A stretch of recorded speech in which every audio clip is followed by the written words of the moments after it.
होय ग गुड्डे, 4 दिवसानं जाणार म्हणतेस नवं का? तर चल मग, तुला नवीन साडी ती आत्ताच घेऊन येऊ, म्हणजे लागलंच ब्लाऊज ती शिवून घेशील नाही, तिकडं आणि गेल्यावर तुला कामातनं कधी टाईम मिळायचा. चल आवर जाऊ. बरं ऐक की पुरी, तुला चकली चिवडा करंजी आवडतात नव्ह का?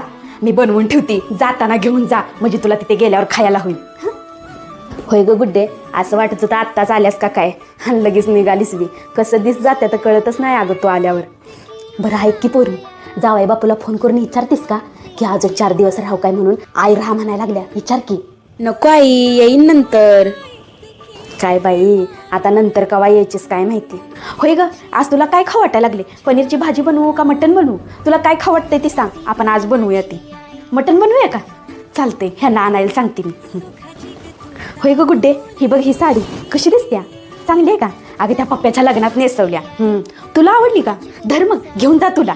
अगं माझ्याकडे मस्त आहे त्या साड्या, ढेग लागलाय, मी तर कधी नेसायची ह्याला. धर, असं दे, घेऊन जा तुला, असं दे, घेऊन जा. धर. आवरलं का ग पोरी?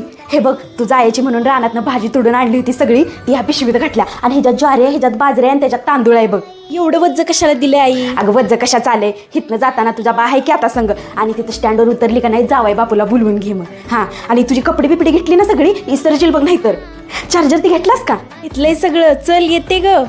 बरं चालतंय चालतंय, नीट सांभाळून जा ग, पोचल्यावर फोन कर, आणि लवकर या परत. साधी भोळी माझी आई